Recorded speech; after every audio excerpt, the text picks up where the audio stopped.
Ayan everyone, good day sa inyo. Samahan niyo ako magluto ng ating ginataang laing. Simple lang to everyone pero masarap. Favorite ko to eh. Ayan guys, mag-ready lang tayo ng mga sangkap. Ayan ha. I-ready na natin natin bawang sibuyas, luya, dalawang sili, pampalasa. Ayan, huwag-huwag lang natin siya. Guys, alam niyo ba everyone? Paano ko ba ito sasabihin? Basta first time ko guys gumawa ng content para sa account pa. Pero guys, madalas ko gumagawa ng content sa page ng trabaho ko. Yes, pero dito sa account ko first time to. Kaya ayan, sana supportahan niyo ko everyone. Kasi ayun, kailangan ko na talaga ng extra income. Extra income. Alam mo naman talaga sisikatin. Pero ay, wala, hindi naman sama mag-try, diba? Ayan, tapos na siya everyone. So, ready tayo ng kawali. Ayan, painitan na natin and nilagay tayo ng mantika. After natin maglagay ng mantika dyan, ay painitin lang natin siya. Painitin ang ulo. Lagay natin ang ating bawang. Sunod na natin ang ating pamalakas ng luya. And then, after nyo mag-golden brown ng konti, susunod na natin ang ating kapitbahay. Charot! Ang ating pangmalakasang sibuyas. Ayan ha. Gisahin lang natin siya. At syempre guys, alam niyo ba pag ako nagigisa, hinahalo ko na agad yung nor. Yung pampalasa, hinahalo ko na agad yung pampalasa para una pa lang, ayan, amoy mo na yung sarap pa. Ayan guys, paano mo ito? Ay guys.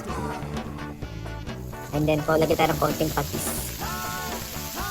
Favorite ko ito guys eh. Alam niyo ba guys, kaya ako talaga yung favorite sa luto ng ate ko. Kasi yung ate ko, nagluluto ng ginataang laing.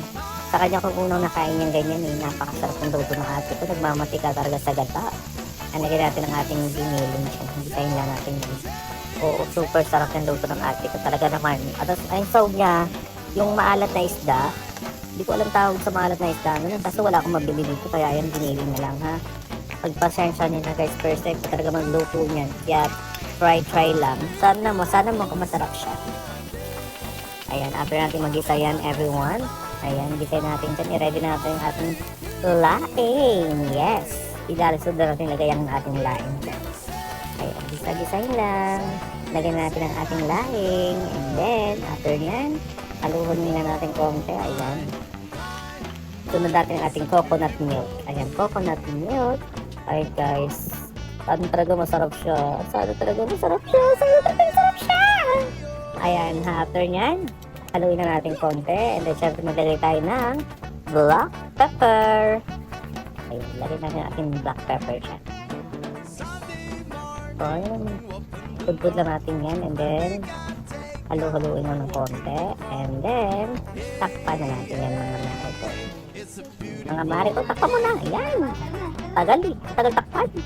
Ayan, after 5 minutes, ayan, open na natin siya. Ayan guys, kumukulo na siya oh. Talaga naman, amoy na ang gata ni Mazor. Mukha naman siyang masarap. Sana talaga masarap kasi ako kanya mag-antayin ng pampalasa konting asin. Day off ko pala bukas kaya ayan ang ulam ko maghapon. Mag-antayin ng dalawang ano lang ha, sili. Kasi maarte yung kasama ko dito ay naman takpan natin.